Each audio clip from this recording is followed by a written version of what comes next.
He brought anak itik.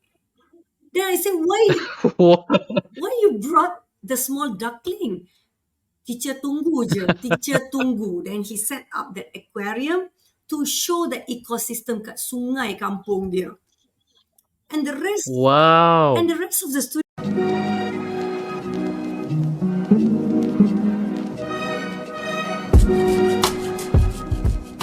Hello and welcome to another episode of What Now? Jom Malepa with me, Haikal, and continuing our education mini series, I think before I learn navigating through the challenges of Malaysia's education. Okay, so I know you guys must be wondering, man Haziq? Haziq tu busy sikit malam ni.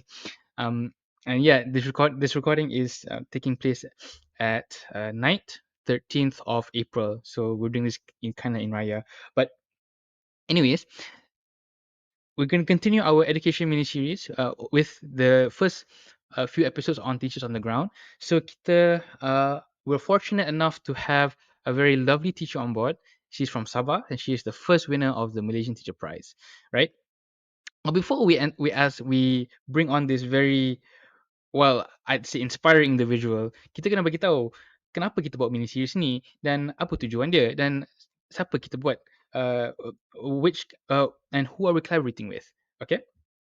So first and foremost, the reason why we're doing this mini series is because I feel like both me and Haziq, or Haziq and I, believe that it's time for us to talk about education reforms. I feel like we're we feel like there needs to be a few things addressed to make sure that people are more aware and make these conversations more accessible. And what better way is to talk with different types of people. So the point of this education mini series is to make sure that we get to hear the stories of prominent people in education, those who may be famous or those who maybe um, their decisions are unheard of.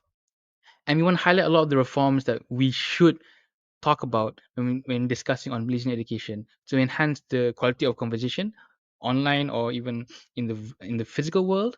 And hopefully kita boleh ada satu uh, reforms lah untuk make sure that we can be uh, to realize our potential, right? Then who are we collaborating with? So we're collaborating with ASLI. So ASLI is Asian Strategy and Leadership Institute. So it's an education, sorry, it's not education, it's a think tank, but under the Sunway Education Education Group. And so their main bread and butter is all about nation building and leadership, right? As the name states, Asian Strategy and Leadership Institute. So the reason why we're collaborating with them is because we want to talk about nation building, which is, and a part of nation building adalah pendidikan. Okay, jadi without wasting any more time, we're going to invite the lovely, the beautiful, and also the charming Anuthra. Please welcome.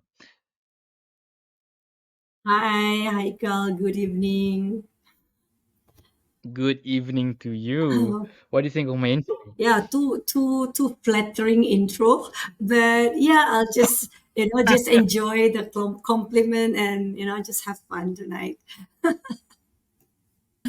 Yeah, yeah. I mean, honestly, talking to you feels like I'm talking to one of my teachers, even though you've Ah, never taught me before. Yeah. that's a compliment every teacher loves hearing.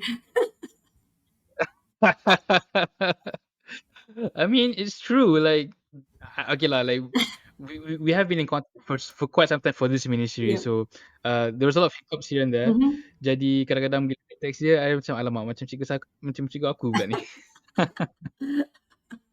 I'm glad. I'm glad. The way that she talks, the way that she considerates, empathizes, it feels like she's a natural born teacher. Well, I think that's the perks of being a teacher. Yeah, yeah, I think so. I think Hmm. so. Hmm. Is that no matter who you meet, no matter what student you encounter, they will be your Yeah, student. I think so too. Yeah, yeah. Well, I mean, I wish I could have learned under you, but it's okay. I can probably learn a few things here from this conversation. Yeah, me too. I'm looking forward to learn from you as well because I believe that that's the whole beauty of education. It's not limited to age or a specific location or how and what we learn. And oftentimes, learning is very spontaneous, and that's very rewarding as well. Betul, betul. But and so before we actually jump into Okay. our first segment of the podcast, just Mm-hmm. just want to Mm-hmm. let you know that this is a Manglish podcast, so feel free to speak Malay or English. All right. All Okay, right. which Great. suits you best. Okay. Sure. And I know you're from UKM, so I'm pretty sure your BM is very, very good. Yeah, I hope so. But then, I'm very heavily influenced with Sabahan BM. So, yeah, probably that'll give you a little bit of, the accent from Sabah. I mean, diversity is Yeah, our strength, I man. know. So I know. feel free. I mean, I, I think I think I might try to speak Sabahan today. Maybe I'll use bah in a bit of my. Let's hope it's used I'm not. properly. I feel like I'll be. I feel like I'll. No, no, okay. Before we actually start, yeah, I feel like I won't. Make my Sabahan friends Mhm. disappointed with when I say bah, because I feel like I've probably been lectured so many times. Let them, Anyways. they'll just enjoy seeing people trying, to use them, embrace them, and, being like part of this whole Malaysian culture. So, yeah, it's fine. Betul bah. Mm-mm. Okay. The bar has started. The bar has started. We'll see if the bar will have more, will be more prominent later in the conversation. But it's okay. All right. Let's Mhm. start with the first question, Anuthra. Yeah. Okay. Jadi, um, you were so before we start this, the first question. Mhm. Why not you give the audience a little bit about who you are, what you do, and maybe share a bit about the prize that you won in 2022. All right. So I'm Chigo Anuthra. So I am a chemistry and science teacher in a school called SMJK Chunghua Tenom. So Tenom is a district, it's an interior district in Sabah. So Sabah ni, we have 24 daerah. Okay, we have 24 PPDs. And the interior division made of 4 PPDs, 4 districts. So Tenom is one of it. Pendek kata, mudah lah kalau kita nak faham. From Kota Kinabalu, when you fly into Sabah to Tenom, it takes you about 2.5 hours. Road, scenic, hilly journey. So that's where I'm teaching. Wow. And Mm-hmm. actually, kalau tengok ICI, nombor 14 lah kat tengah-tengah. So means I'm KL born. But I got posted in Chonghua. And I think I'm having fun being here because I feel that the whole journey, this teaching, this profession has given me an opportunity to understand myself more and also to understand, what the community and education actually is about. So having said that, I'm a very, very passionate educator. Saya sangat-sangat minat STEM education, equity and equality, really, really striving really hard to make sure that every kid gets an opportunity for quality education with whatever resources yang dia ada lah. And winning Mm-hmm. Malaysia Teacher Prize back in 2022 has given me that opportunity to level up and do more with my mission in STEM education, especially in robotics and programming. So here I am today to tell you my story, share a little bit of my journey, and hopefully to also inspire more educators and even those who are not in the education to understand better what we do at the grassroots level. Yeah. Correct, correct.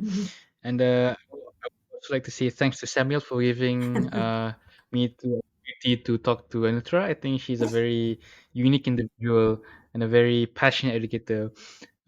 We had a very interesting discussion Mm-hmm. a bit actually before the recording, so we might bring some of those topics up in the conversation. Okay, Yeah.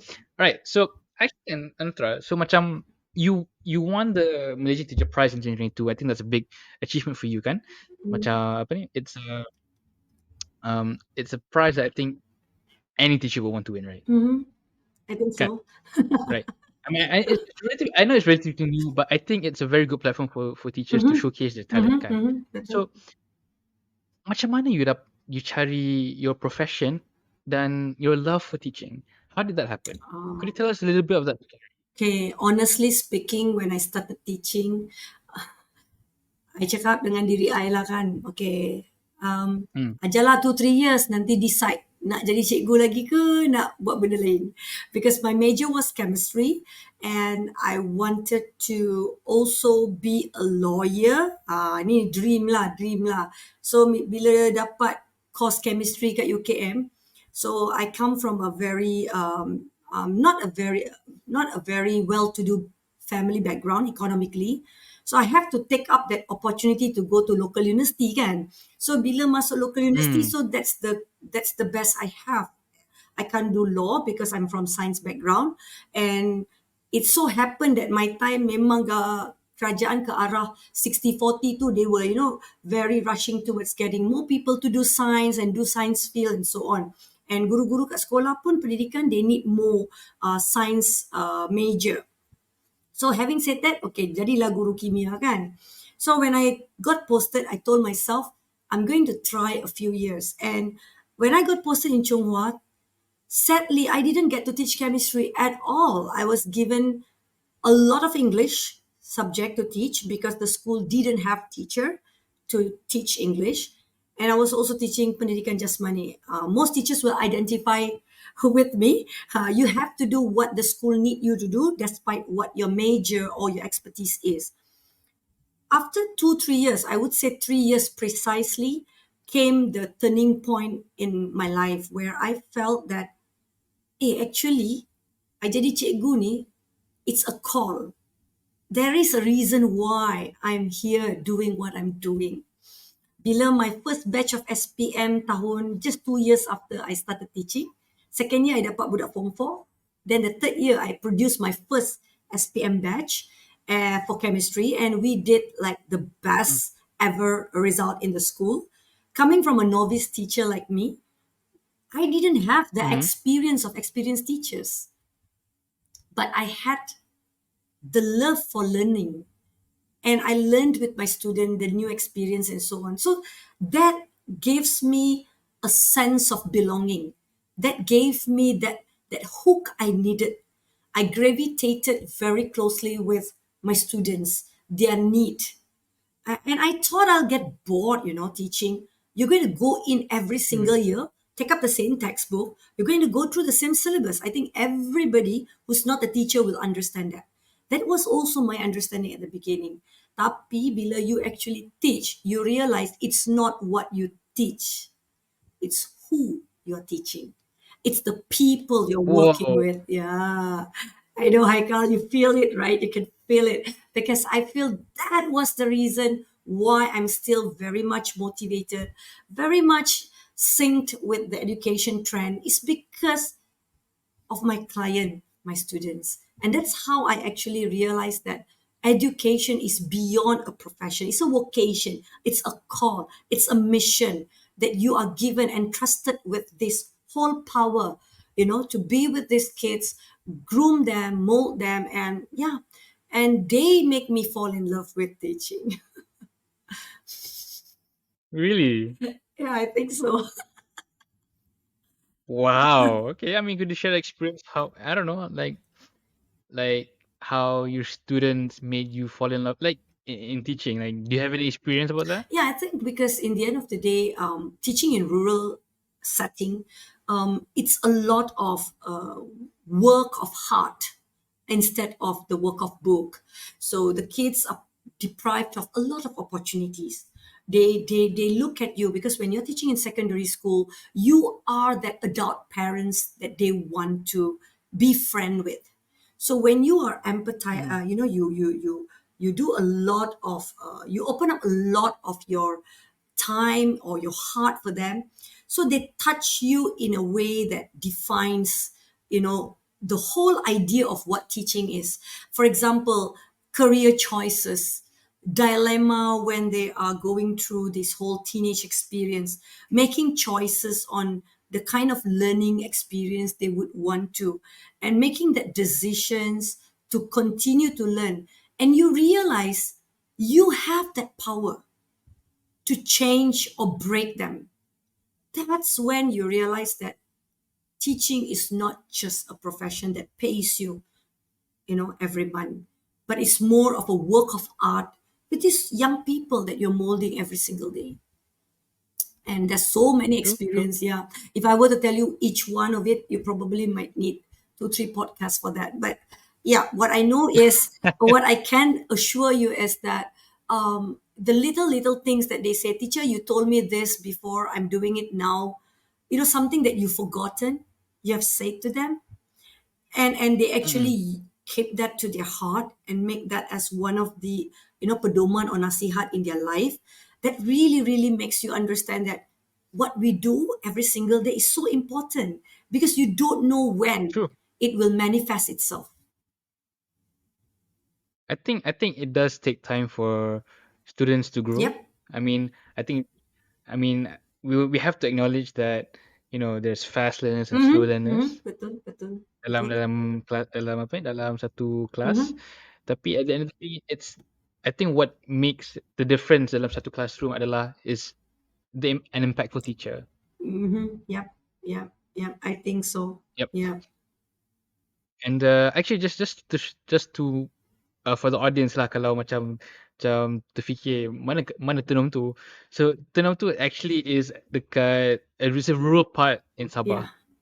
Yeah. Yeah, it's a rural part in Sabah, and Anuthra is one of those very very unique teachers that was able to help expose the students to do greater things. Betul tak? Yeah, I mean, yeah, I don't want to be too humble, but yeah, yeah, I think so. I mean, credit where it's due, right? Credit where it's due, right? Betul tak? Yep, yep, yep, yep. So I think, yeah, Yeah, yeah, yeah, yeah, because betul. I just feel that a lot of time kita cakap budak kampung, budak rural, they cannot do. Sebenarnya they can. Yeah. Mhm. Mm. So like okay, before we move on to the Mm. second segment kan, macam Tenom ni dia tempat yang rural Mm. kan. Mm. Hmm. So macam diorang tak dapat akses macam budak Mm. bandar Mm. Betul, kan. betul. Diorang diorang mungkin tak dapat apa ni, diorang kena jalan ke sekolah maybe 1 hour to 30 minutes maybe kan, ataupun diorang tak dapat internet access macam Mm. kita. Correct, correct. So they're not as exposed as to all these bandar kids, right? Mm-hmm. Hmm. So macam how did you actually change their mindset that macam, "Oh, aku ni budak kampung," kepada, "Oh, aku boleh jadi seorang yang berguna uh, kepada masyarakat." Okay. So I think a lot of time kita selalu berada dalam satu keadaan di mana when you are deprived of a lot of opportunity and resources, ini tak ada, tu tak ada, we don't have this. So we keep telling that, keep asking or requesting for such resources to reach. But in my experience, if you are in the rural area, you're going to stay there 20 years or 30 years stuck with no resources coming your way. What I'm saying here is that if you're going to wait, probably going to wait a lifetime. So instead of waiting, I was really thinking about, so what can I do? What can we do with what we have instead of what we don't have? Only then I understand the word resourcefulness. Always kita tulis resourcefulness, tapi kita sebenarnya tak pernah amalkan dia dengan sebaik-baiknya. A lot of time we take Mhm. it for granted. Kita hanya fikir apa yang kita tak ada. We always talk about what we don't have. Sekolah sekolah bandar ada, murid bandar ada, orang kat KL ada, orang kat KK ada. Kita kat Tenom tak ada. Tapi when we started thinking about what we have and what we need and why we must change, that is very, very important. The kids have to understand why they must change.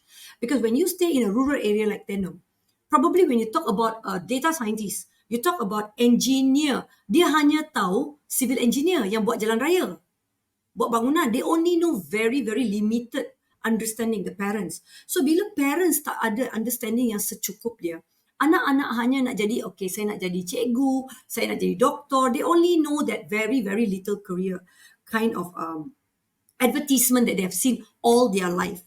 Sedangkan hakikatnya kita dah bergerak terlalu jauh ke hadapan. We have changed so much. So the only way is to involve them in that. Bring that whatever thing that's happening out there in a way that these kids can engage. So they go back and educate their parents. That's what I did. So what I did is to ensure the kids around me to explore things yang sebelum ni dia tak buat pun. Dia tak pernah ada peluang pun. Tapi kita bagi peluang tu dengan dia. Buka ruang dan peluang tu untuk dia. So when they explore, they have a taste of it. They may not get everything, but at least they have a taste of it. They convince their parents to support them. That's how the whole idea of changing mindset happens in rural areas. It's not easy, takes years and years of hard work.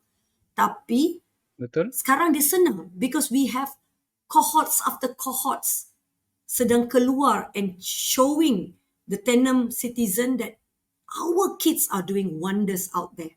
We have testimonials Betul? now. Mm. Wow. Okay, maybe we can share that later in the second segment. Tapi sebelum, okay, but another question that actually I want to just touch before we actually jump into the second segment is like, so I had a conversation with a friend, I think a few weeks back. Mhm. Okay, we were talking about ramai pelajar di Malaysia uh, apa tercicir ataupun Mm. bukan tercicir lah, tapi macam dia tak nak sambung Mm. pendidikan tinggi. Mm. Betul. Okay, and itu satu masalah lah. Okay. So I give this argument that saying, okay, the reason why budak-budak tak nak sambung ke institusi tinggi, pendidikan tinggi adalah dia orang tak dapat exposure Mhm. yang lebih, Mhm. Mhm. kan. Dia orang dapat exposure yang lebih, diorang dalam bubble diorang sendiri, Mhm. so diorang dalam fikiran diorang sendiri. Okay. So jadi diorang tak dapat buat pilihan yang terbaik untuk diorang. Mhm. Mhm. Okay. But then she says to me that sebenarnya it's up to the students to choose their own destiny. Mhm. Okay, Mhm. which is true. Um, because but then again, I always feel like that if in order for you to achieve that destiny, to choose your fate or to choose like your career path and everything, the prerequisite for you to actually do that is to actually make sure that you are exposed enough for you to make an informed decision. Mhm. Mhm.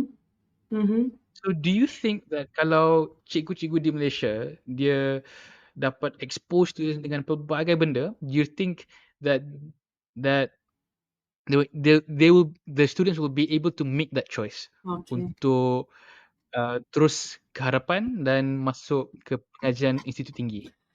Wow, that's a very, very complex question sebenarnya sebab kalau kita ambil konteks rural area ni, dia ada lagi banyak dia punya rate tax untuk murid ni. Walaupun katakan murid tu, yes, of course, I agree with you, Haikal, that we need to give plenty of exposure. Exposure ni bukan saja dengan what the world has to offer, what kind of path and careers and destiny that they can choose from. Kalau kita tahu A sampai C saja, kita akan pilih antara A, B dan C je. But then if you have given them A sampai Z, now I have a greater, choices to choose from. Faham? Betul. What these kids usually face at school, yes, one is the exposure part. Bukan pasal career choice je. Saya tak ada duit. Saya nak sambung belajar. Mak bapak saya suruh saya kerja because if I work, I can earn at least gaji minimum with SPM. So Mhm. that is a big dilemma in rural areas and settings, especially because parents lebih prefer anak boleh kerja lah because they are from B40 community. So what they don't know is there are a lot of help financially available. Tapi kita tak bagi exposure tu. So exposure may not necessarily be just the career path, but it's also about the financial aid they can get. I vividly remember, if I can say before we close this segment, is that one of my students, she got a scholarship to study in UK after doing really well in matriculation. She got a 4.0 CGPA. So she was given this opportunity. Let's go and study in, you are chosen to be one of the student, completing a degree in UK and coming back and becoming a lecturer in matriculation. It's a big thing, right, for a Tenom kid. And she told me, teacher, I may not go. I was like, why? I said, the first thing I asked is it because you do not want to be a lecturer? Because I do not want you to go into that just because you have to work as a lecturer. It's not something you want to choose. Tapi bila the girl told me that no, it's not because of that. But then if I want to go, I need some money for preparation, even though it's a scholarship. But there's still a substantial amount of money needed to start and stuff. I say, why you worry about that? We'll figure that out together. We'll figure that out. You just go. We'll figure out how we can go. And we start talking to a few teachers. And then, somehow when she decided to go, everybody in the family, everyone started to find help to make sure she go. And today she's a lecturer there. So what I'm trying to say is a lot of time, what our understanding of the situation and our parents is not so helpful in that decision making. Because kita sedang deal dengan murid di bawah umur. So we cannot, say that the decision is entirely theirs. Because a lot of time, it's also the parents plays a pivotal role in deciding where the kids go. And a lot of time, these kids drop out. It's also because of where they come from, sadly. Yeah. I Yeah. see. So it is a complex problem. Yeah, it Faham, is. faham. It is. Tapi Now you can it see, is, it right? is. But yeah, I get it. Tapi at the end of the day, untuk kiranya nak mitigate ataupun nak kurangkanlah Correct. is to just Mm, give them not just exposure of career correct. path, Correct. tapi exposure of financial Everything that aid comes with it. ataupun Yeah. everything that Yeah. comes with it. Okay, Betul. faham? Betul. Betul. Okay, alright, alright. I think that's a really nice way to end this segment. Sebab nanti kita akan cerita tentang macam mana Anuthra mengajar di kawasan pedalaman di Sabah, which is Tenom lah. Alright, so see you in the second segment. Right. Alright, welcome back to the podcast with me, Haikal and Anuthra. Right, okay, tadi kita dah dengar sedikit banyak tentang worldview dan juga upbringing Anuthra. Okay, dia adalah bekas graduan UKM dan dia sekarang mengajar di Tenom, Sabah. Okay, I probably use only one bah at this point. Not sure if I will see another bah in the next conversation. Okay, I mean, to be fair, I'm not a native speaker, so yeah, we'll see. Faham. But we did get to see what Anuthra values in education Mm-hmm. and how she, you know, and what she thinks of how the role of a teacher is, Mm. and how we understand or how we navigate her thoughts through exposing students on to improve the quality of decisions. Mm-hmm. Mm-hmm. Okay, so I think there's a few unanswered questions in the first segment, Mm-hmm. right? Sebab kita pun nak tahu macam mana Cikgu Anuthra mengajar budak-budak di Tenom. Mm-hmm. Okay, sebab since it's kawasan Mm-hmm. pedalaman, so we want to know what type of resources you Mm-hmm. use, right? And I mean, and we also want to know what's the progress of your pendalaman makers hub, Okay. which you used for from the Malaysian Teacher Prize back Mm-hmm. in 2022. Mm-hmm. So actually, kan, before we jump into your teaching methods, Mm-hmm. I just want to know what life in Tenom looks like. Okay. Okay, I know I've already said that. Okay, I know I've already said that rural areas like macam mungkin budak kena apa ni, have to travel 1 to 30 minutes to their school. Okay, they do not have internet access. Tapi I feel like I'm Mm-hmm. generalizing Mm-hmm. Tenom. Mm-hmm. So I don't want to do that. Mm-hmm. So I want to know firsthand macam mana Tenom, macam mana kehidupan di Tenom is like.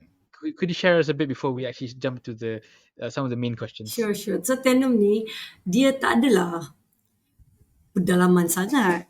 Even though it's a rural area, but it's a very small, quiet town, Pekan Tenom. So Mm-mm. it's a very, very, how do I say, the town area, we have more Chinese people, like, clustering around the town with, of course, the rest. But towards a little bit in, then you get more of the Murut tribes, so more ethnicity, and that's go up to Kemabung. And from the Tenom town to Kemabung itself, like from my school to SMK Kemabung, let's take that as an example, Mm-hmm. that takes us about 40 minutes apart by car. So meaning to say, what I'm trying to tell is that a small town like Tenom is not so small actually. Dia agak jauh. Just that the kepadatan penduduk tu agak jauh lah. So some of them are very clustered towards very far in kampung where you don't have electricity. You probably still have problem with access of clean water. But sekolah menengah ni selalunya dia berada di kawasan-kawasan yang berdekatan dengan pekan, accessible to roads, right? So we don't have much of that problem. Just that murid-murid yang sampai ni dari sekolah-sekolah rendah ni, they are from really, really far and deprived from all this basic infrastructure. So they tend to go to schools with asrama, ataupun dia akan stay di asrama-asrama daripada church or whatever lah yang ada kat Tenom ni. So Tenom basically the life starts at about 6 o'clock in the morning, just like any small town. Lepas pukul 6-7 ni dia dah quiet down a bit. Ada juga kedai-kedai, tapi basically very few.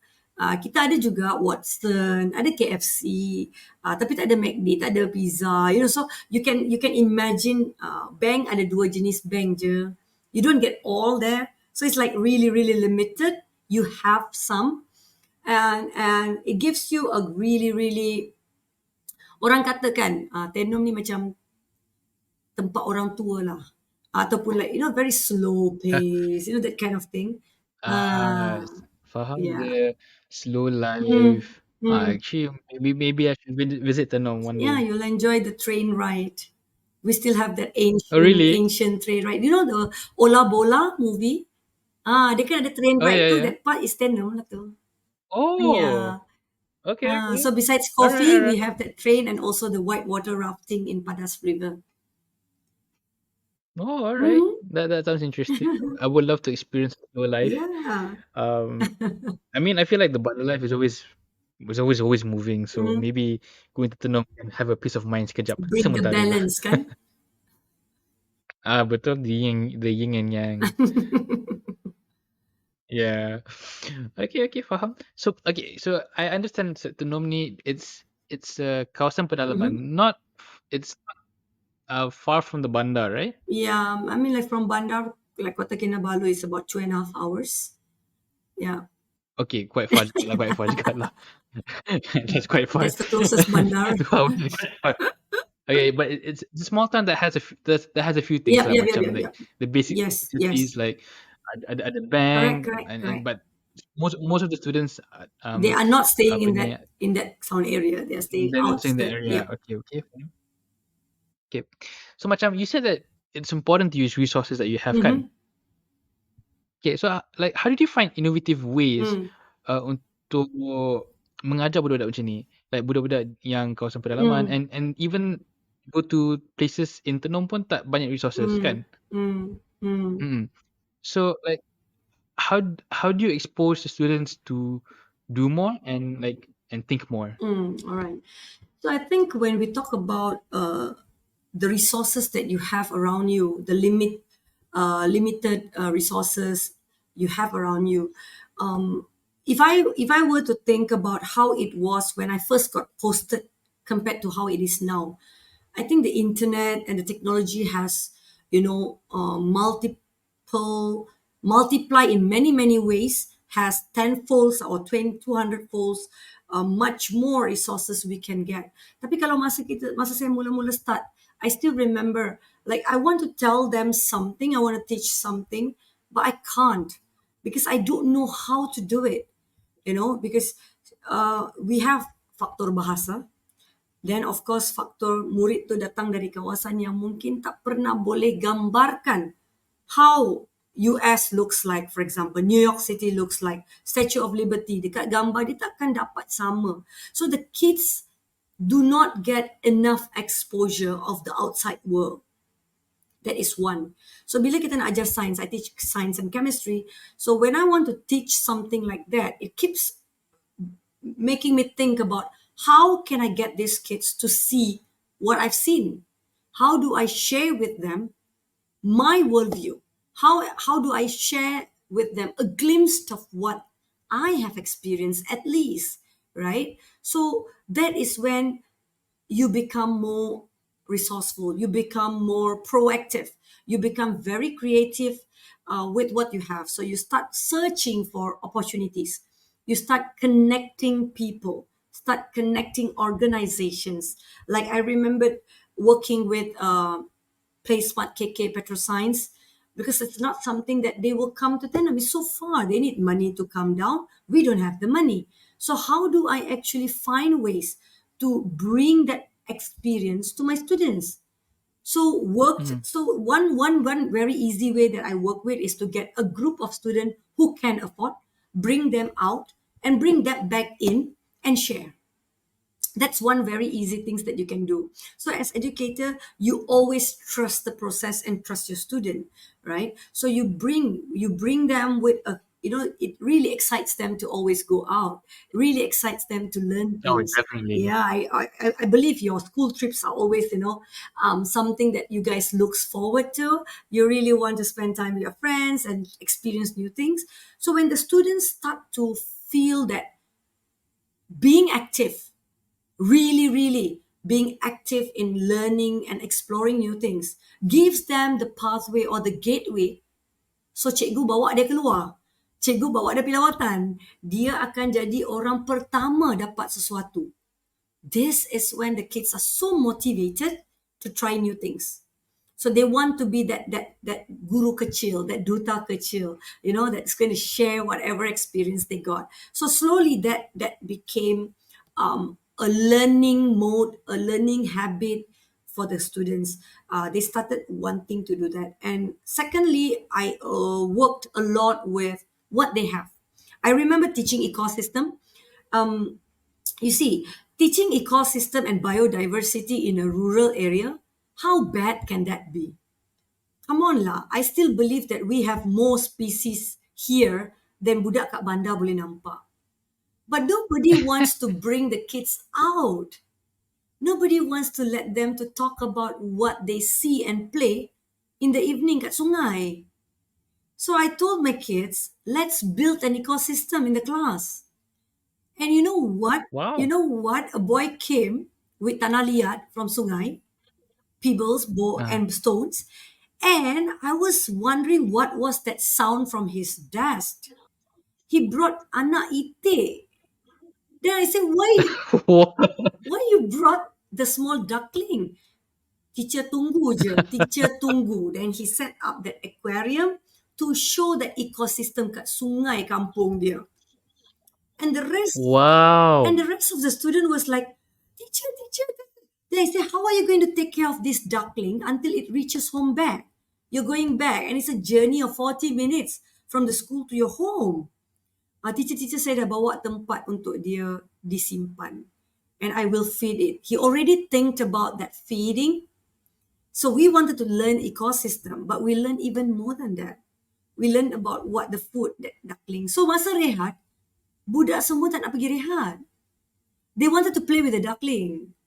So I am forced to be in the class as well because I want to make sure nobody killed the duckling, right? So I still remember these are the kids from the so-called last class. Yang guru-guru akan cakap, atau most of them will say that these kids are coming to school just to come to school, not really to learn. But the kind of activities and exposure that you give to them, and you show them that they have something to offer as well in return to the learning process. It's not only me because I may understand the ecosystem, but I have not experienced tanah liat from sungai. I lahir kat KL. I haven't seen Mhm. anak itik yang dia I still remember that boy. So it was very, very organic learning experience because you started with something in mind, but apa yang sebenarnya manifested in the classroom and the learning went beyond that. And these are some of the things that happens every day in my classrooms. So how could the kids not learn and have fun? How could they want to just stay where they are when they see the I think potential? you took aw mhm. Yeah. I think you took away the idea that I should go to school because of exams Yeah. to I wanna go to Yeah. school. I want to learn. Yeah, and I want to share. I have something to share. I asked him to tell every one of us how he got, why he wanted to bring the clay. Why would he wants to create this ecosystem? And he explained it in a kampung way, which actually is exactly science. So I feel that he taught me the real world, and I put value to it by giving him some science knowledge. That's it. True. Yeah. So that's a little bit of what actually happens and the kind of learning that you can get when you are in places where you are deprived of resources, because we forget that the best resources is what is out there. We often confine learning to Mm. classroom, and that takes away the authenticity of learning. Betul, betul. Mm. Okay, now nak bina Tenom lagi ni. I think I will. yeah, I think a lot of people say that, but they never reach it. So hopefully I'll see you, Michael. I mean, okay, okay. I wouldn't say I want to like betul-betul sebab I tak ada duit pun. I tak ada duit nak pergi ke sana, tapi But one day you if will, I would yeah, you will sampai. ya, insyaAllah, Mm. apa ni, kalau ada kesempatan saya nak duduk dalam kelas Cikgu Anuthra. I pun nak go juga. It's not in the planning. Tapi Yeah. Tapi I faham that, okay, that's really cool that you Mm. were able to explore and Mm. transform the learning Mm. experience kan. Mm. Tapi you still have a syllabus to catch up Correct, with, correct, right? correct, correct, correct, correct. Correct. Mm. So like, does that transformative life Mm. experience helps the students understand um or help the grades of the students Yeah. in some way? Okay. A lot of time, ini memang satu isu lah. Kalau kita cakap dengan cikgu, cikgu punya biggest issue about when we talk about school system, exam based learning, authentic hands-on learning. Kalau kita buat hands-on learning, authentic learning, budak enjoy, tak boleh habis syllabus. It's always this whole tagline about it. I hope saya tak kena dia kecam, tapi ini pengalaman saya sendiri. What I feel is that masa saya baru mengajar, bila baru mengajar, tidak akan sama dengan guru yang sudah ada pengalaman. I really feel that the more you understand the education system, the more you understand the curriculum, you start to have a better understanding on how can you actually play with it. It's like puzzles, pieces of puzzles that you put them together. So curriculum is a guide on what we ideally want to cover in in a year long, schooling period. But when you talk about authentic learning, it's how you bring the world and make sense of the curriculum. Because curriculum is just very dry. It's just like pieces of written words. It doesn't make sense to the students. But in the end of the day, if you want to kejar syllabus, you want to finish the curriculum, you take away the most important thing in the education equation, the students. If you take away that opportunity for the students to explore and learn, saya habislah syllabus. I've done my job as a teacher to the school or to the curriculum, but I failed my job as a teacher to my students. So I don't understand. I really feel that as an educator, it's very important for us to understand that the learning and the student comes first. So now how to make it work? How to do your job as guru kepada KPM or kepada sekolah, kepada JP or PPD. At the same time, how to be an even better teacher to your student. So that is Mhm. where pengalaman tu sangat penting. Bagaimana kita simplify the curriculum, make it layman term. That is the job of the educator. Bukan educator punya job untuk bring the entire curriculum to the student. Tak, sebenarnya bukan. So our job is to understand the curriculum, apa kita nak cover, and put them into a bigger picture or context. And then bring that to the students. Get the students actively involved. Sometimes kita mengajar bab dua. For example, I'm teaching ecosystem, but I also learn about the interaction right just now about the duckling and how actually who is the predator and prey. So sebenarnya saya sudah cover chapter 4. You see, what we want to do is we can actually make things easier jika kita bagi the organic process of learning to happen. Lepas tu bila sampai I chapter see. 4, dia cepat. Contohnya. So when I talk about interaction, it becomes easier. Kamu ingat tak hari tu kita buat benda ni? I don't have to spend a lot of time anymore because the understanding, the visual, the experience is already there for the students. So curriculum Wow. tidak akan menjadi isu sekiranya guru-guru kreatif dan lebih mendalami kurikulum. If you don't understand the curriculum, you do not know how to simplify it. You cannot make it easier for your student. So kita ni sebenarnya struggle di sana. That part of simplifying it for our student. So you kind of raised a really interesting point because I realized that most of my time in school is with words. Correct. Very rarely I'm interacting with the real world. Correct. Visuals, kinesthetic body Visuals, movements. kinetic body movements. Yeah. Betul betul. I mean, I think that does translate you to actually understand other let's face it kan, macam the what you learn sebenarnya adalah it's just setiap benda tu dia ada kait, dia berkait. So bila cikgu ada satu persatu, then dia macam pening lah. Betul. Like kenapa ni Silo. dah kat chapter 3 tapi dia sampai ke chapter 6. Correct. So macam dia kena pandai apa orang Hubung kata kait. cantumkan satu Correct. and then make sure that dia faham lah. Betul. Let's say kalau curriculum tu if didalami perubahan dari KSSM dari KBSM ke KSSM, actually perubahan itu what happened in the curriculum at the KPM level, at the curriculum development level is to bring it into a bigger context. Kita sebenarnya nak besarkan konteks tapi cikgu rasa susah kot. So they end up going back into the trees and they miss the forest. A lot of time we miss the forest. Sedangkan murid kita, dia boleh nampak forest. Lebih make sense for them rather than going by this tree, that tree. In the end of the day, dia pun tak tahu dia kat mana. Betul. Faham. That is a question that I think we all have for all educators to really question lah. Correct. I really feel that a lot of them will say that we can't do that. We don't know how to do it. Now there's no longer an issue about how to do it because there's so many resources out there.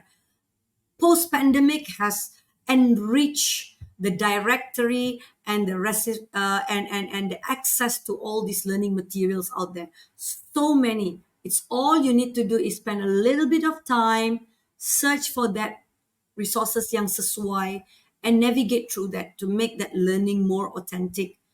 Sekarang ni dia bukan lagi pasal guru tulis lesson plan, macam ni lah curriculum, translate to written pages, go back to the class, teach 40 minutes and exit the class. Cannot happen that way. We're going to lose students.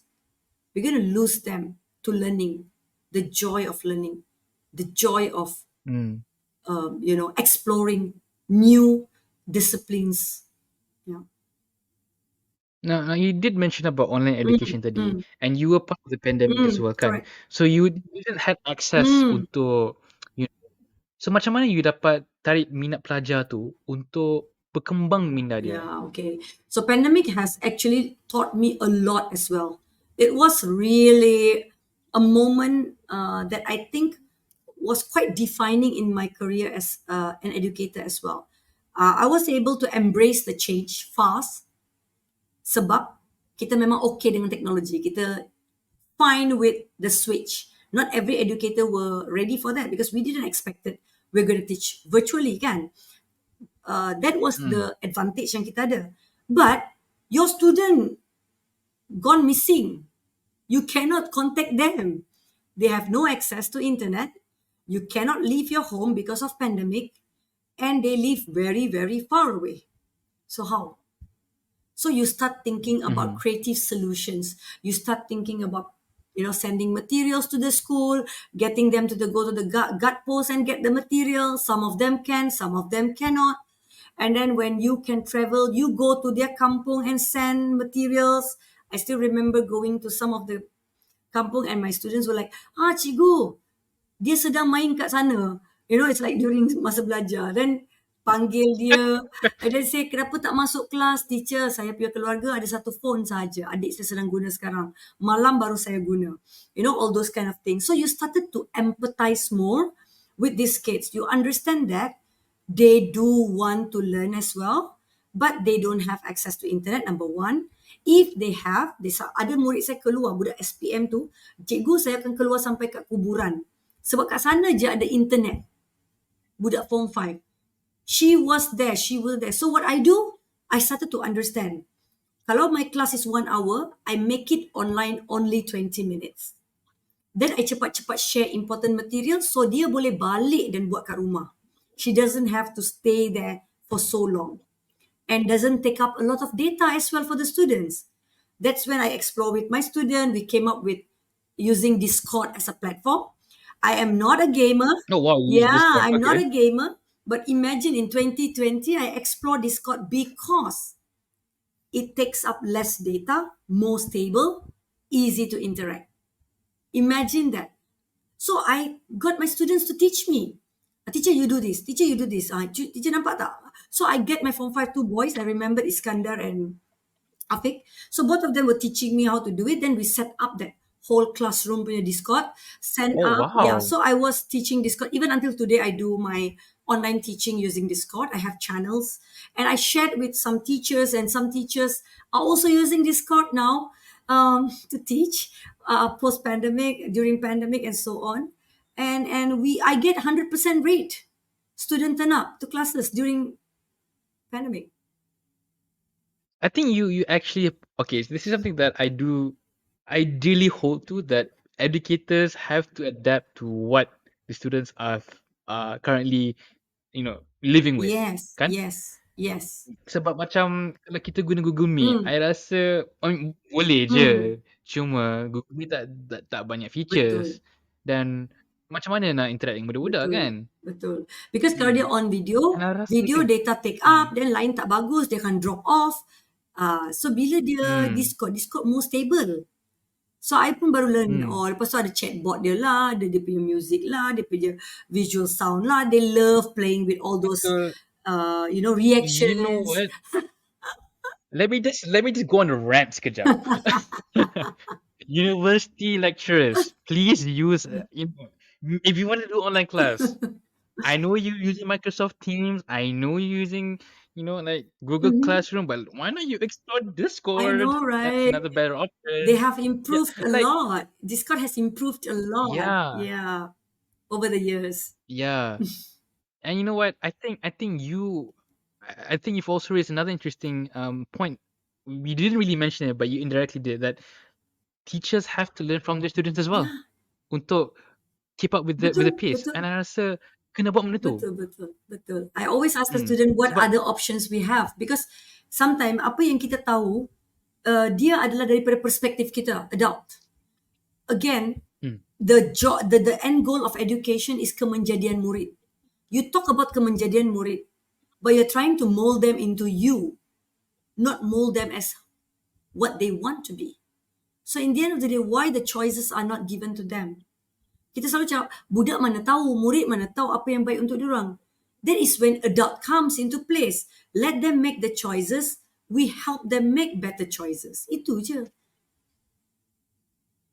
betul. Hmm. I setuju. Hmm. I rasa, and I think this is okay. This is how I also experience myself being an adult, and who somewhat has.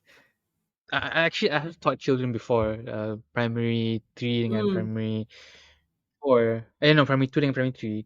Like, honestly, sometimes they ask me some very, like, the very interesting questions that I don't know how to answer. Betul, betul, betul, Yeah.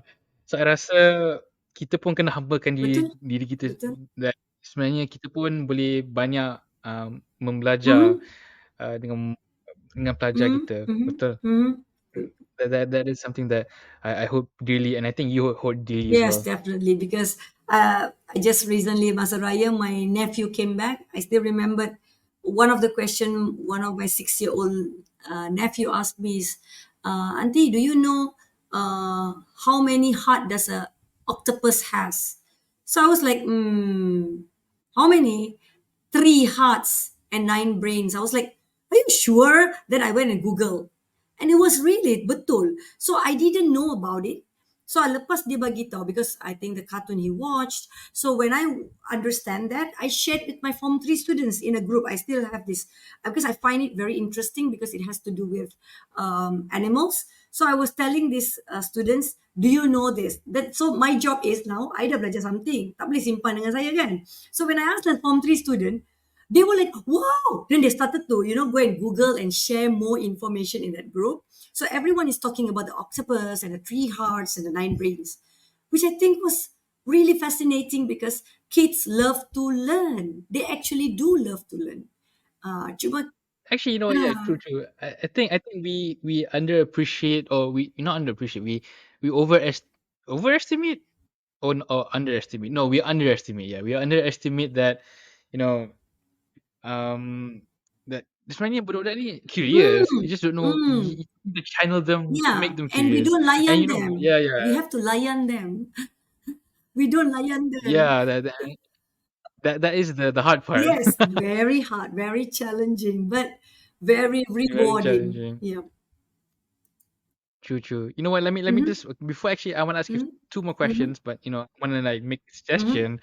I'm a huge fan of Avatar of the Last Airbender. Okay. Okay. Do you know that series? Yes. But I don't watch it. Okay, so Yeah. you don't watch Okay. it, but okay, don't watch the Netflix adaptation. Mm-hmm. It's just I'm sorry, but it's just bad. But anyway, but I think that will make Sejarah more interesting, in my Mm-hmm. opinion. Mm-hmm. Mm-hmm. Well, it doesn't tell about Kesultanan Melayu Melaka. Mm-hmm. Doesn't talk about the Malaysian history, but I think it touches a lot of parts of history Mm.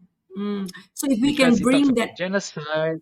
into Mm, the yeah. classroom and discuss which part makes connection and which part doesn't, would be an interesting history Yeah, lesson. I mean, exactly. I mean, like the first season of Avatar of the Last Airbender, it literally shows genocide. Kot.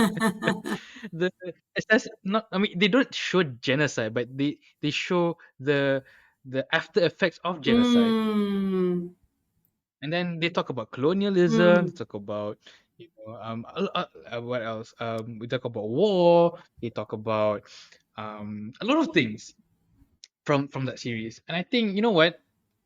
Just use it, man. Like, you have shows macam Pendekar Awang ke Mm. apa kan, Mm. guna je lah. Mm. I think that'll just be more interesting to discuss it. Mm. Betul, agree. Okay, okay, sorry, I'm of a tangent. So like, so yeah, it's just like I just want to share my love for Avatar because I feel like it's an underappreciated thing in Malaysia. Mm. So watch it. But anyways, okay, so I think we're kind of over time a bit, but I think we're gonna touch on a few other things. Actually, just one more question. So back in 2022, that you won the Malaysian Teacher Prize award, right? No Mhm. doubt, your experience have you the experience you told me just now, memang sah lah you menang. Tapi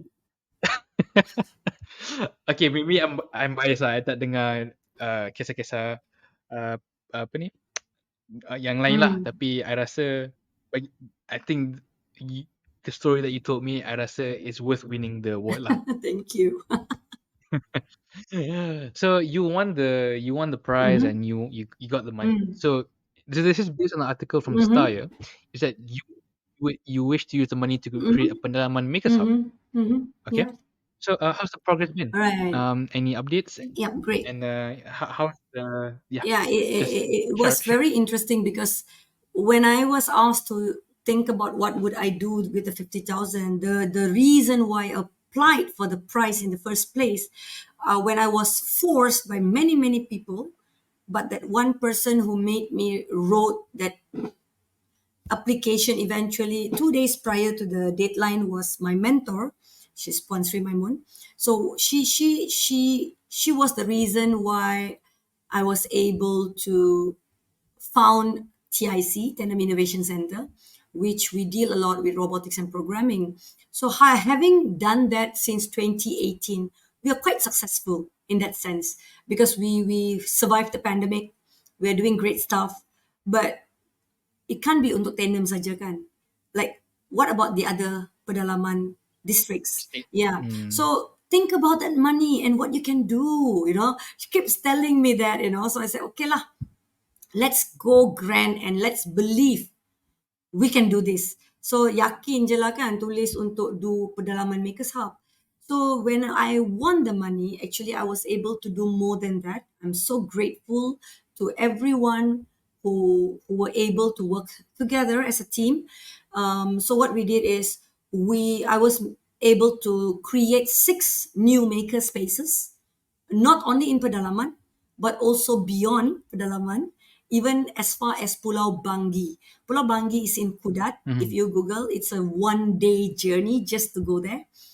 So we were able to create 6 new maker spaces, revive 3 other new maker spaces, and we had our first Pedalaman Makers Fair, connecting all the 4 districts, more than 100 robotic projects last year in September in Keningau. Yeah, we partner with IPG Keningau. So for the first time, the partnership went really, really beautifully, expanded where beyond schools, some organizations, but we also went into tertiary education, IPG Keningau, and then now we are good friends.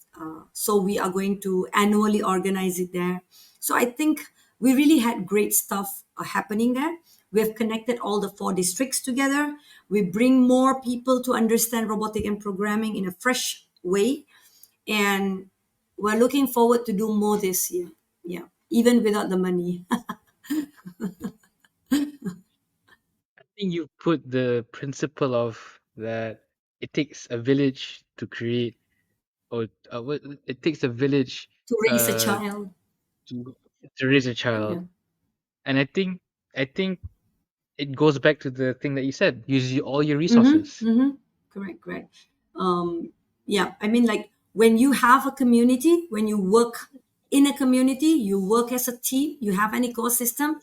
Everyone has to play their own role. You can't be doing everything. I keep telling teachers, you cannot be doing everything. Focus on what you do best and create that whole ecosystem that supports each other. So you'll be doing wonders. Betul, betul. Mm. I couldn't agree with you more. And I think that wraps up with the second segment of this podcast. And I think, wow, I think I don't know. I just feel that um, all the teachers that I've interviewed so far, I think, even including you, has given me a lot of perspective of how you should teach students, and I probably will try to use them. I will try to use them in my teachings. Great, great, great. I'm sure you will do great stuff. Inshallah, hopefully, hopefully. But, thank you. I think that was really interesting how you described life in terms of very, very, very laid back. When I say laid back, is a good term to say that? Yeah, it's not so negative. Okay, laid. Easy to Okay, go not by, not not. easy to go by with, you know, Okay, easy to go by, work relaxing, life enjoying the nature, balance. work-life balance. Okay, that's the norm for you, right? And then you were able to explore students, by just going throughout um the natural resources you have in Sabah, right? And then you were able, and thank you for sharing your updates on the what you use the money for the Malaysian Teacher Prize. I think that's really really amazing, Hmm. and it takes a village, like you said, to take care of a Yeah, child. sure. That's the quote, right? Hmm. Okay, that's the quote. Right. So I think we'll move on to the third segment where we talk about some improvement in education. What reforms you feel that as a graduate teacher kita boleh perbaiki Hmm. sistem pendidikan kita. Okay, dengan ini kita tutup segmen kedua dan kita akan teruskan segmen ketiga sebentar lagi. Okay, jumpa nanti. Alright, kita kembali dengan podcast What Now Jom Lepak bersama saya Haikal dan Anuthra. Okay, jadi sekarang ni kita berada di segmen yang terakhir. Okay, segmen terakhir yang kita akan mengulas dan membincangkan penambahbaikan kepada sistem pendidikan kita. Okay, tadi kita dah cerita tentang pengalaman Cikgu Anuthra mengajar di kawasan Tenom, dan saya rasa itu satu cerita yang sangat inspirational, okay, Thank you. dan sangat eye opening, sebab saya rasa it is very refreshing as well, very refreshing in my honest opinion, Mm, very mm, refreshing. mm, mm. Okay, so tadi pun sebelum kita before we actually we recorded this, we had a lot of discussions on education. So I think we're going to touch on two things really, right? Three things. Okay, right. So I think the first thing that I'm going to touch about is student voices. That's number Mhm, one. Okay. Number two is the usage of AI. mhm, And maybe we can touch a bit about how should teachers adapt to generational mhm, changes. mhm, Okay, mhm, I think those three things are quite important to talk about mhm, in today's field of education as a graduate teacher. mm, Okay, so sekarang ni kita akan mengulaskan satu isu ni. So which is that you've this was back uh, I think last month. mhm, I think so. mm. Yeah, I think last month we had a discussion about youth, and you've persuaded me. Yeah, so like thing is, funny context to this question is that Anutra was persuading me, Haikal, please letak the student voices in this mini series. And I'm just like, dengar je lah, like, okay, okay. And then she's like, she wasn't begging, she was just emphasizing to me. I was like, okay, fine, I agree with it. Because I feel like you are right on this, because I feel a lot of the decision making, the on a policy level, on a national level, we feel like we're leaving out the students. Mm, We feel like mm, we're not giving the students the voices that they need. mm, Kan? betul. Okay. Jadi so why do you think it's important untuk emphasize the student voices to be heard in our education system at the end of the day? Kenapa you rasa suara mereka adalah paling penting apabila kita nak discuss and buat policy tentang education? All right. So now, it's very easy sebenarnya nak jawab soalan tu. Kalau we go back to falsafah pendidikan kebangsaan FPK, we are talking about what is the end goal of our education. It's to create this balanced, robust citizen, right? The students that leaves the school. You look at our educational blueprint, everything is about producing that students with all these qualities and values. We understand that the entire education system we are in, we are working, we have like what 450,000 teachers all doing. Why are we doing what we are doing? It's because in the end of the day it's kemenjadian murid, right? Now, when do we get our students to be part of the whole system? When? None. Never. Was it at the at the policy, whether when we are discussing a new policy or when kita meminda whatever policy yang dah ada, or when you say PPSMI is not good. I take very simple stuff that when I came in, it was PPSMI, where every science and maths has to be taught in English. I was the first batch of teacher that has to go through that. I came from a system where I learned science and maths in Bahasa Melayu, right? And then I have to teach in English. Thank God UKM accepted, degree program for science and maths are in English. So we kind of like know some term kat university. So senang lah nak ajar masa kat sekolah. Then after 4 5 years, tiba-tiba cakap, okay, survey says parents complain, children cannot do, stop. My question here is, why is the survey not on the students? Did we go to the students and did we actually did proper survey on the student? Did the student did badly, poorly, because they really cannot learn English or because the teachers were not teaching them in English? There were so many variables in that sense. But the data that we collect is oftentimes collected from the teachers, from the parents, from the stakeholders, but never from the client of the education system. That is one. So policies are built, policies are amended, policies are scrapped off by adults, but in the name of students, for the students. So this is very frustrating process here. Number two, when we talk about the trends of, changing from 21st century learning, student centered, learners centered, we talk about this more than 10 years. And Haikal, you are now already in university and you are already having frustration with how your university lecturers and professors are teaching you, right? So now, No, yeah, yeah, definitely. so my question here is, Okay. we know that, right? We talk about teachers, courses for teachers. Teachers have to change the way you teach. Teachers are, you know, observed for how the way they teach and evaluated. Have we ever asked a student what was good and what was not good in the learning? Have we asked the student to evaluate the learning? We don't. We really don't do that because we do not trust in their choices. And I think for some teachers, we know the bitter truth that they are going to say. It's probably is going to be a bitter pill for us to swallow. We're probably not going to be able to accept it. They're going to tell you on your face like, cikgu, that cikgu bagus, that's this cikgu tak bagus. They're going to say it openly. So nobody is willing to face that. Nobody is willing to face that. And we keep doing things that we think is right, never giving them opportunity.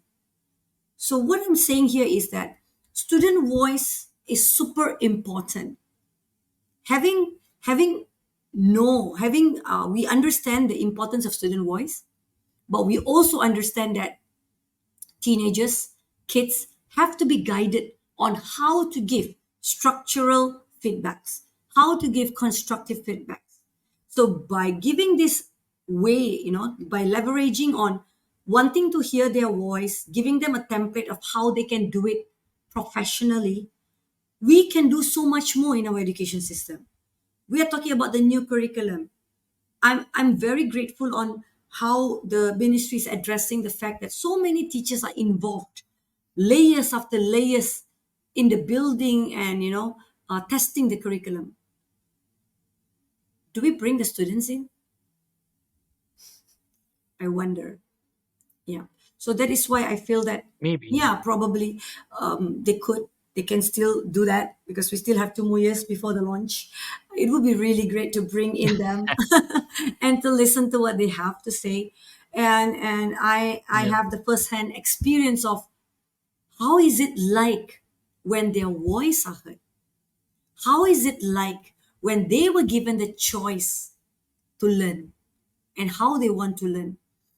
And that's when the students feel accountable to their learning.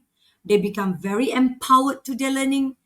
And I believe the issue raised earlier about kids dropping out, we can address that by giving these kids more power to choose the kind of learning they want and more voice in the kind of education system they want.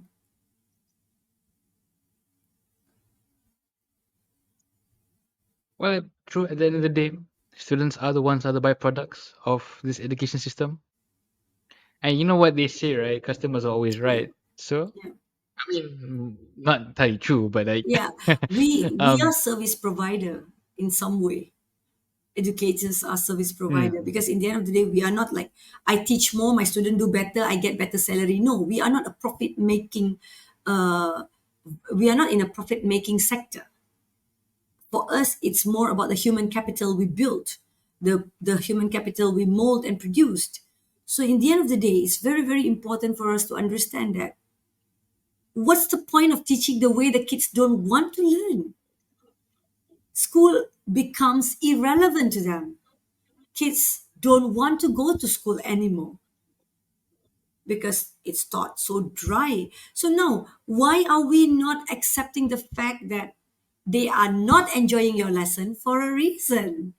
They're not coming to school for a reason too. And they're dropping out is also because they do not see the value in coming to school.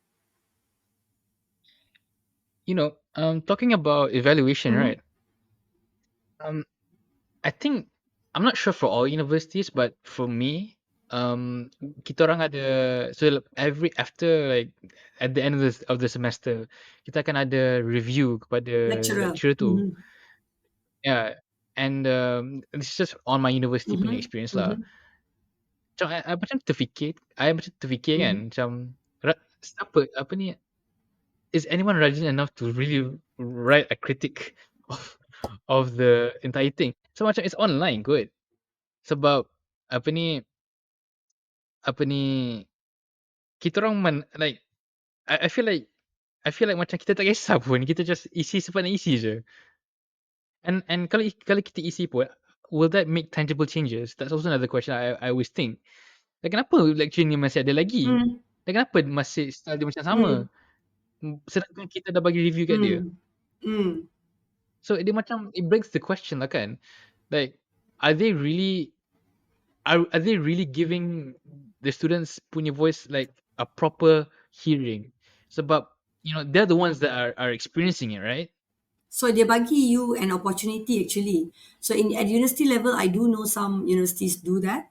So meaning to say you're giving that, but on the flip and dark side of that, lecturers tend to do like, okay, make it easy for the student to pass, so the student will give you high review, so that I don't have to drop. I hear this a lot from my students who are studying in the university, and then how another side of what you were telling Haikal, where your review was not really read and pondered upon and given enough reflection on what's for the next semester. The same lecturer is going to be there doing the same thing. So how do we leverage on that, and how do we make sure that kids today, I can guarantee you, kids today are super honest when it comes to review. Correct. They, I have to yeah, agree on that. they are very brutal at times. If they're given an opportunity to rate you, they will rate you. They will mark you down if you should be marked down. They are not like us adult. They're not going to be try to be nice and give you good reviews just so that you don't feel bad about it. So having said that, kids are not given that opportunity. They are not given that voice. Even if they are given, like what happens in your university, it's not given enough emphasis. And Betul. yeah, it doesn't happen. It's not important in their decision making. I mean, dia acah je lah cakap Uh-uh. kita hidup dalam demokrasi. Yes. Tapi sebenarnya bukan, we're not even applying democracy even at the university level. Correct. I rasa benda tu kena, I mean, I feel like if you really want to say that we are a democratic country lah kan, I think you really have to teach students how to vote Correct. and also how to critique Yeah, the your thing is by leaders. just giving And them opportunity to yeah, vote, tak sebenarnya berjaya. Because they don't know how to vote. They slumber je pergi vote. They don't even go through that mm, analysis. They just listen and hearsay. So the same thing goes to student voice. Kalau kita nak bagi student voice kat sekolah didengari, the kids must be taught and trained as well. betul. Mm. And I think this is a huge problem not only in Mm. Malaysia but I think around the world as Yes, well. agreed.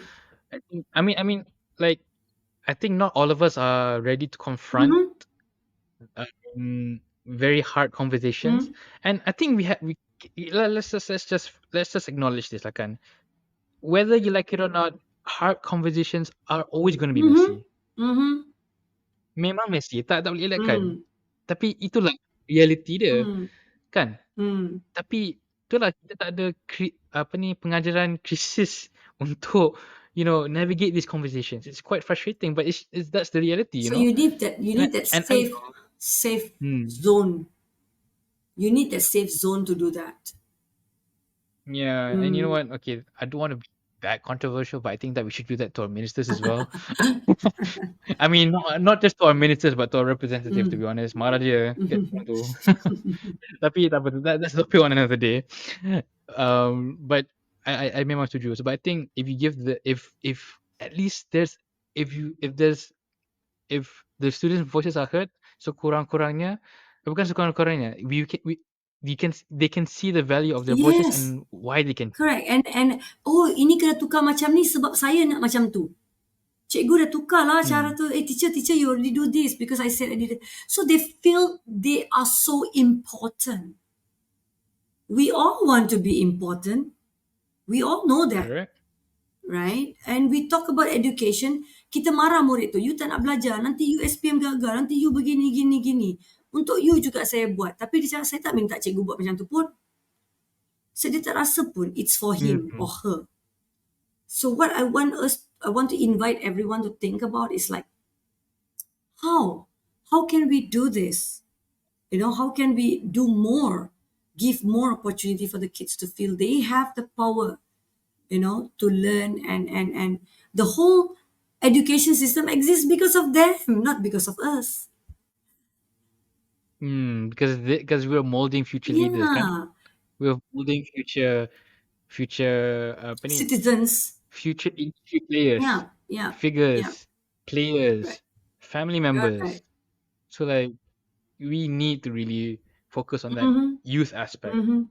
And I rasa macam let's start with the let's start with doing a lot of programs and actually start doing impactful Mm-hmm. ones. Mm-hmm. Agree. Yeah, and I rasa benda tu kena buat lah, you know, and tak lah, I don't want to go on around this one because I feel like I might just get too emotional in this. But anyways, tapi yeah, you are right. But I think let's talk about how can we change this, and I think the best way to change it pun is to actually look how should teachers adapt Mm-hmm. kan Mm-hmm. to generational. Mm-hmm. Mm-hmm. But kita kena I think we all agree on this that every batch will ada different Mm-hmm. Mm-hmm. scenarios, different pemikiran, ada different experiences, different background, but there's more kan. So macam how do you think that teachers should adapt to generational changes and how can we foster like creativity within dalam teachers untuk mengajar pelajar-pelajar diorang sebab of course it'll be great to have another Anuthra, right?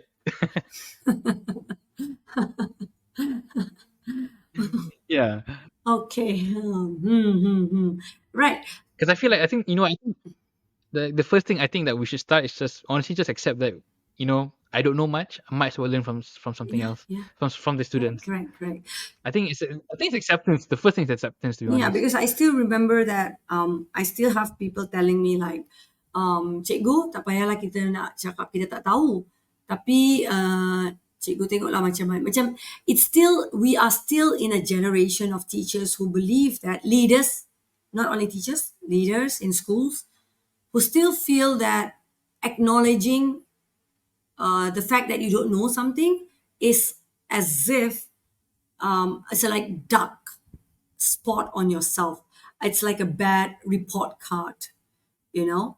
So I just felt that no one taught me this, but it kind of it was just so natural for me to say, hey, I don't know this. Probably we want to do more research on this to find out what it is about because the whole beauty of science is investigation. It's actually searching for more information. So I've always been that. So it has always been something positive for me. Sebab kalau kita tak tahu, there's no way a teacher knows everything. There's no way a person knows everything. So it's like sometimes student cakap, kenapa tak macam ni cikgu? Ini salah ke? I said tak semestinya salah. So let us find out why your answer could probably be right. Can we still accept your answer? So kita bincang lah, we discuss together and so on. So I find that this whole experience uh, made me learn a lot from them. That's one, of course. Two, that process of searching information together. researching information together didn't make the student any less respect you. In fact, they find it, they actually become closer to you. They want to work with you. They want you in that equation of that process of exploring together, because they feel that they have that adult with them for them to, like, keep asking for, affirmation. Betul kan cikgu macam ni? At the same time, you allow them that whole process of exploring and giving opinion and learning together and acknowledging that you learn from them as well. I think that's the whole that beautiful experience of learning, and it will definitely transcends gender, transcends generation gaps, transcends socioeconomic background, because those who know more can share with those who don't, and we share with each Betul. other. Yeah, so it becomes so beautiful. And I think I agree, because I feel like we can learn a lot of different things from one Mm, another. Despite of social, you know what? I'll just give you like a short story about socio-economic backgrounds. Um, I went to Kelantan with Said Azmi on an NGO trip. It was a very fascinating one. So so the Said Azmi was one of my podcast guests, mm-hmm, and and uh, and that he so after the recording he was like, Haikal, kalau free jom kita pergi Kelantan, I sponsor. Yeah. And bila apa and then I was like, "Oof, orang sponsor tu, jom." mm. Siapa tak nak? You know, right? Yeah, yang pergi Kelantan. So, little did I know that my view of learning from people that are way less disadvantaged of me taught me a lot of things. Mm, Sebab Kelantan, so what I did was that I went to help his NGO cause, which is to bagi duit fundings to those who are in need mm-hmm, and are qualified. mm-hmm, What I mean by qualified, maksudnya they have characteristics to change their lives. So kita bukan diorang bukan bagi duit semata-mata, mm, tapi diorang bagi duit untuk memang diorang betul-betul boleh use that money to do something good. So I went to 10 houses, and like it was really fascinating that how each of those houses, they've never complained how poor they were. mm, mm, It was very fascinating. mm, They've never complained to me about it. They'll be like, "Alhamdulillah, saya dapat apa ni, meluangkan masa dengan keluarga. mm, Alhamdulillah saya dapat membantu jiran saya mm. dengan semua ni." And I was like amazed. Like they were just happy of What they living have. their own life. Yeah. Yeah, what they have. Mm, And to me as budak Wanda, that taught me something about poverty. mm, That poverty isn't on a economic or financial mm, scale, but it's very subjective. You can mm, like what what a rich life doesn't determine your social economic background, mm, but what determines a rich life is how you see the world. mm, mm, mm, So I think, and I was surprised that I was talking to one of my cousins that kita masih implementkan budak pelajar yang paling pandai dekat kelas paling pertama sekali, dan budak paling yang tak berapa pandai paling uh, at the very back. I was confused, like why are we still using, and I get why we're doing it, but it's come on guys, dah 2024 lah kot. mm. Takkan nak Yes. gunakan sistem tu. Sebab bila kita nak apa ni, like have this that so-called unity, Mm, right? mm, mm. Sebab Right. kita nak So mengajar senang. Semua dia pandai kat sini, cara mm, ajar senang compared to managing a very mixed, diverse socio-economic background. Sebab nanti ada yang tidur, ada yang nak belajar, ada yang tak nak belajar, ada yang mengacau, all those things. So it makes it so much easier for them to manage, because kat sekolah kan kita sekarang, one of the issue is that we have large number ratio between one teacher to how many students. yeah. Yeah, so because of that big number, one way they address it for years and years is by streaming the students based on the academic ability. So dia sebenarnya tak begitu sesuai lah. tak begitu sesuai. Tapi a lot of educators memang takkan agree lah dengan apa yang saya cakap. Because I feel that like what you said, the value, we miss the value where the good kids can learn from the poor kids. We miss values that transcends so many variables in life by classifying and categorizing the kids. We really miss a lot. Betul. Yeah. Yeah, betul. And honestly, I don't know. I get pissed when I see Unity videos. I'm just like, is this really what you want to present to to us? Is this really the reality? So I'm like, geram kadang. Aduh, tak tahu lah macam mana. Tapi macam, itulah. It's just an irk that I see. Mm. But it's okay. Mhm. That's pretty much my rant. Mhm. Tapi I think we'll just jump to another two last questions. Mhm. So Fadlina Siddiq, dia kata dia nak introducekan AI dalam sekolah. Mm. And tadi you agree to me was very good. Mm. But do you feel like we're missing the ethical part? Because you know what? I feel like people don't understand much about AI. Mm. Mhm. Mhm. Correct. So what do you think about it? What do you think about Fadlina Siddiq's move to introduce AI into schools? And what do you think should be the frame model in teaching these kids? Okay. So I would always think of like whatever, because any ministry will change every term. So what I'm saying is when I think Mm, about a change in the education system, I think it as the whole community punya change. It's not one person punya sebab lah kita change. No? So mhm, having said that, stay bringing AI to murid tahap satu, right? Bringing mhm. AI to primary school in the new curriculum 2027. I know I've read so much of negative comments on social media and news.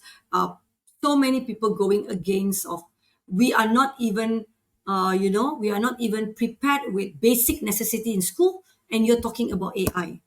So I think we are missing the whole big picture of education. Resources, infrastructure, basic necessity is one. Curriculum, what you teach the kids is another thing. So a lot of like what you were telling earlier, Haikal, a lot of people understand that AI comes with expensive gadgets, internet connection, device. I was like reading hundreds of comments talking about internet tak ada macam mana nak ajar AI lah, because the one thing we understand is AI we equate with all these expensive technology, but we forget that AI is so broad. AI has more than that, and the curriculum that we are going to bring and introduce to the schools, the introduction of the idea of AI may not necessarily requires one to have a tablet, internet connections to do so. Because what we are going to teach kids is I can teach kids about computer without a computer. You agree, don't you, Aikal? We can teach Yeah, I kids. can I can see that. We can teach kids about how to compute something, the computational skills or the skills to problem solve without any resources. We can. So introducing AI to the kids in a very early age is definitely, I believe, is a bold move, but it is in parallel with the trends in the education in the global platform. We are moving towards the right direction, but oftentimes the biggest problem is the implementation. It's always the problem. Yeah. Yeah, sad but true. Is the implementation part has to be taken into consideration. Like, are teachers really trained? Do they really understand what's going to be done? Do they truly understand? Like earlier I said about the curriculum. You don't understand the curriculum, you will never be able to make the best out of it. Same thing applies to this. You can have the perfect curriculum and people will still say it's the worst, it's bad, because we have bad execution. Betul. And I think that has to change, and I don't know how. Mm-hmm. I mean, I don't have the answer. I'm pretty sure you don't have the answer. Correct, correct, But I think I think now is the time for leaders, for teachers to actually ponder about that question and how to execute it. correct, correct. Because I feel like you're one of the, maybe you should just become one of the pengarah. So teachers have to stop thinking about tunggu apa arahan, jalankan arahan. But teachers have to start to take this bold move, this proactive move. Educate yourself. When you talk about lifelong learning, you have, if there's something new coming your way, go get learned. Unlearn, learn, relearn, right? This is the literate of today, not being able to read something, right? So teachers have to start thinking about, okay, AI is coming, what I have to know about it. Instead of, oh, I don't know anything about it, so I'm going to just wait what's going to given, shove my way, and then just implement it. Then we're going to continue to produce Malaysian kids who are not as competitive, as quality as we want them to. We can have the best curriculum in the world. In fact, we actually have one of the best. In fact, we actually have one of the best. But we always talk about how bad the education system is, how bad the curriculum is, right? So I really, really think that we have to think about the implementation, the execution part more. The ministry has to put more money, more effort in the training. Training of teachers are not enough. Not enough. Period. Wow. I think we'll just edit that. I think there's a lot to discuss, but I think this is enough Mm-hmm, for 30 minutes a session. mm-hmm, But I want to end it with two mm-hmm, quotes from my favorite book, The Anthropocene Reviewed by John Green. I think you might resonate mm-hmm. with this. These two quotes. We were once far too powerful and not nearly powerful enough. We are powerful enough to radically reshape Earth's climate and biodiversity, but not powerful enough to choose how we reshape them. Mm, I think that's mm, mm, I think that's how I think that's how the feeling of our conversation today. mhm, mhm. Many teachers will feel And I that guess way. Yep.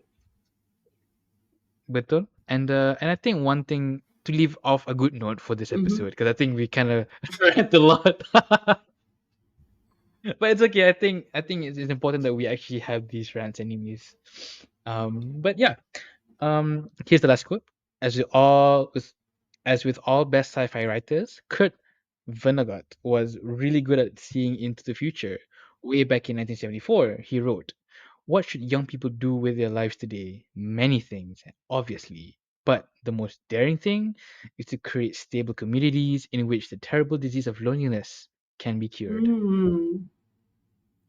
So, in the end of the day, you are inviting everyone to think of being more human, more in touch with yourself, and be that Yep.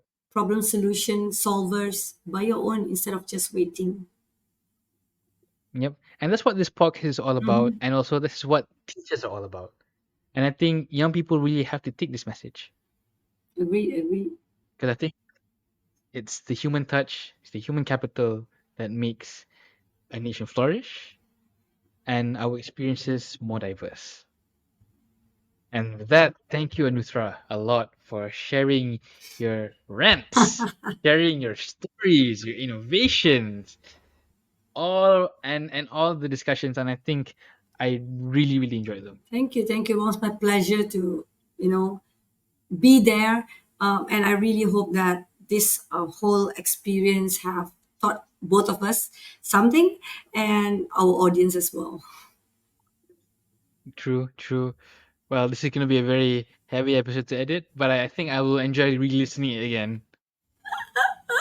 Great, Christoph, Christoph. All right.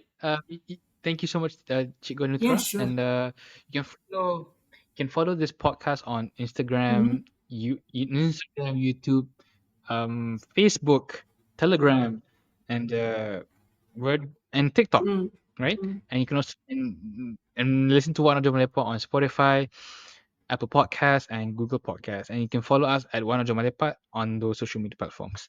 And oh yeah, of course, and we have LinkedIn as well, right? And do you have socials or you wanted to promote something? Or you have one last message you want to say? Well, I would definitely, I think we talk about the trends and changes and this whole challenges in addressing the generational gap in education. It's even more evident post pandemic. The one quote that I carry dearly with my heart, which I think transcends every generation, is this quote: the heart of education is the education of heart. So, in the end of the day, I believe that whatever changes that happens, teacher will always have a place in our students' heart. So, educate their heart, and you have educated, and you have done your job well. You can sleep well with a smile, and that's all that matters. True, true, true. And I guess I'll share one of my last quotes. I mean, I want to on par with you. You know, just gotta be on your level, or maybe above your level. But I think this is one of my favorite ones as well. From this is also by the Anthropocene Review. What a word that is, encourage. Though our dreams be tossed and blown, still we sing ourselves and one another into courage. That's a good one. I love that. Yep. I'll share that quote to you. I'll share that quote to you. But yeah, thank you for listening to What Now Jomalepa on our education ministries. Thank you, Ashley, for collaborating with us.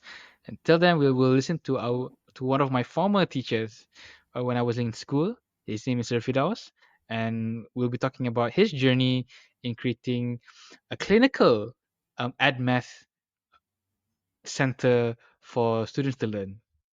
Till then, see you in the next episode. Bye bye.